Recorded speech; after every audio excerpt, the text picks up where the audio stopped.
know that I look like a Trump supporter. Let's not go there. I'm not going to turn this into a rally. I am actually mixed race though. I'm aware I don't look it, but I'm half Amish. And I'm half gay. It's not a great mix. Yeah, so I'm bisexual. Basically means that I embody the mantra that any hole is a goal. Essentially what I'm saying there is you're all in danger.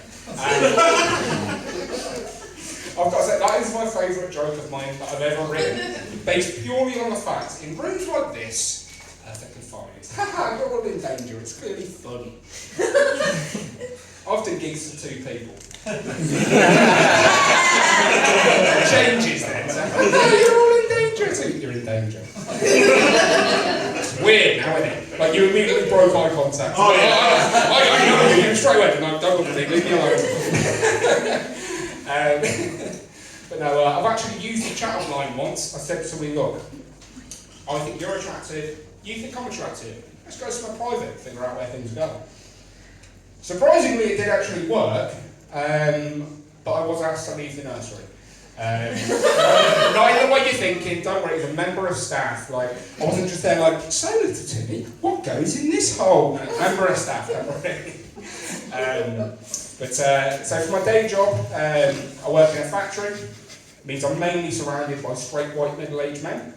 And you know, I know that I'm like the only member of the LGBT community that most of them have kind of interacted with. I know there's more letters to the acronym now, but I'll be honest with you, I'm thick as fuck and can't remember more. So I actually condensed that to something more personal to me, it's easier to remember. So I identify as part of the BLT community. It doesn't just mean I really like sandwiches. Partial to the off-foot one, that's a different story. No, for me, BLT stands for Bisexuals Love Takeaway.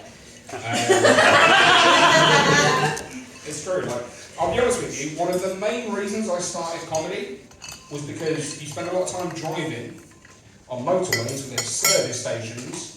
So I love doing gigs far away because you can go to every one, but like each service station doesn't know you've been to the last one, so they're all getting less judgment, you know what I mean?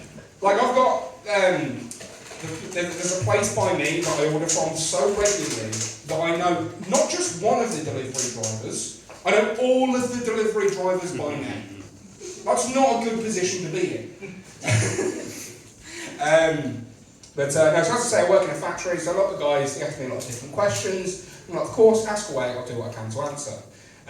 Does mean there's a few frequently asked questions I get. The main one will have to be like, so Jake, you're into men.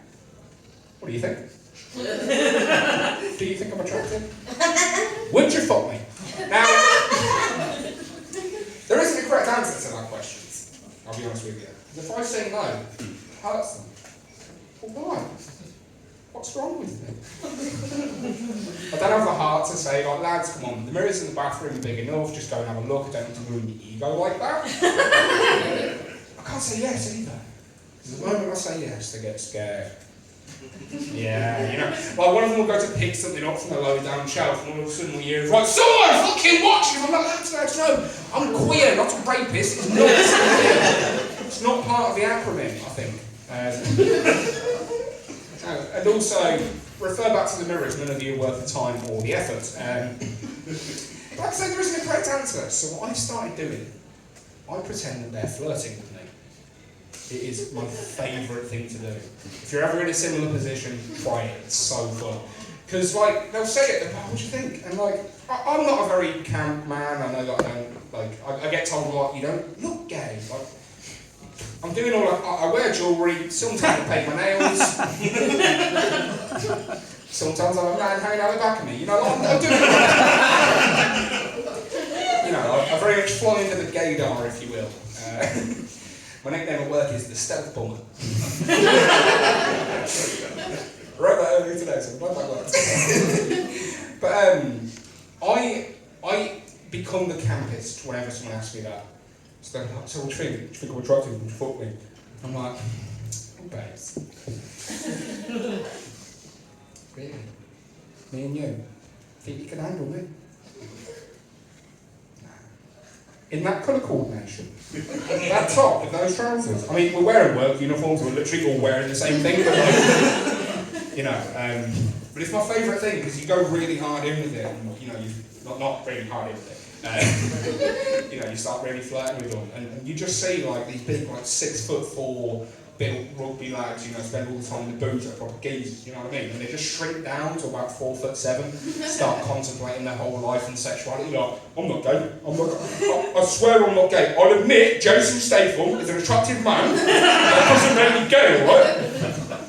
That's another thing I get asked. They'll be like, so Jake, who's your celebrity crush? Who's the one you go for? Jason Statham, he's got to be up there.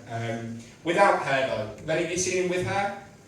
No, don't Google it. He used to be honestly, like, that man with hair deserves to be on a fucking watch list. Admittedly, he is on one of mine, but that's just me watching the transport films and wanking. I think he said train spotting then. Mama didn't know wait, trains no quitter. But no, another solid shout, Jason Momoa, another gorgeous man. Jason Voorhees. I think I'm just into dangerous men called Jason. You got any in? Worth a shot. But no, like I said, I don't tell people straight away I'm bisexual because, you know, homophobia is still a bit shit.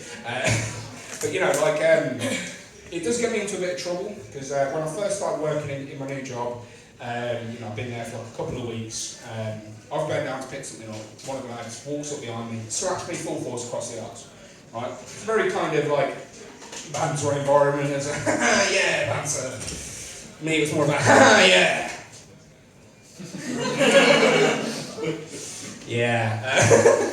I did have to ask my manager to call me for 10 minutes because I had to take an important phone call. But no, so I came out to the guys at work and they were dead lovely, you know, we have a lot of fun and banter and stuff. I do think it's gone a bit far with one guy though, because he messaged me one night, and the message simply read, not the band, it said, "Since I've got home, I've been thinking about you so much. This gay thing, I really would like to give it a try. So I tried to suck off a banana." This is 100% verbatim, by the way. I'll show you after if you want. He said, "It went so far down my throat, I was nearly sick, so can I please be the giver in the relationship?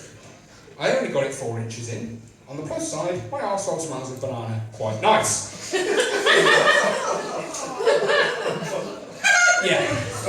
A lot of things go through your mind when you receive a message like that. But I'm a bit weird, so all I could think in that situation was, why did you go for a banana? Of all the fruit and veg you could have gone for, a banana is a risky one to go for. Like, admittedly, butternut squash 10 times worse. But you know, banana, you've got to make sure it's a right banana. You know what I mean? Like, if it's been sat on the side a few days brown, you're asking for trouble there, right? International rules when it comes to fruit and veg and inserting it into yourself. It's a cucumber. Yeah? Not a single nod of agreement. Hand me out to dry, I love it. You know, you get your cucumber, you do your business, put it back in the fridge in the staff room. Look, everyone gets extra salad cream, I don't know what they're complaining about. Don't worry, that's very clearly a joke, it's all fun and games. We don't have a shared fridge. I just have to resort to Old Faithful and jizz in the sandwiches. But you know, so I've received this message off this lad, and I'm like, okay, gone into work the next day. I haven't seen him for the first few hours of my shift, and fair enough, he had too much to drink, sent a stupid message, we've all been there, fine. I'm working away, about 3 hours into my shift, he just appears behind my workbench. Like, he doesn't, like, I don't see him approach from either side, just as though he's the devil coming up from hell, just. Did you get a text? Yeah, so that's on the fucking bench. I'm usually quite a confident guy, I can deal with this kind of thing, but this guy scares me. Let's see, how can I describe him to you? Apex predator would be the word I'd use. I don't just mean he's really good at touching kids. To be fair, he could be, I don't want to test it just in case, you know what I mean? But this guy, like, he takes performance enhancing drugs at work.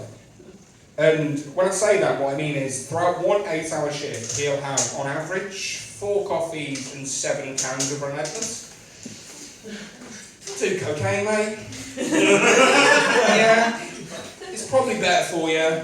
I'm almost certain it's cheaper at least. And like I was telling him, because I've recently started on this energy drink, it comes in like a powdered form, you mix it with water, it's meant to be better for you, right?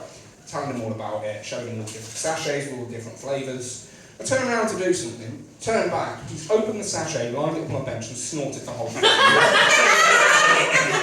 He's just out, oh, that's pretty good, we really good again, we really good, you know. I was like, yeah, bro, you're also going to have a heart attack, calm yourself down. Because like the guy's whole fucking like life is fucked, and I am a bit concerned, right? Not because I care about him, if he dies, I'm not that arsed. My issue is, when he has his heart attack, if it happens while he's at work, I'm the first aider. Yeah, you know, like he'll go down, I'll be giving him like a kiss of life and that, he'll come back round like, oh, can I have another one? I'm like, no! I don't like bananas!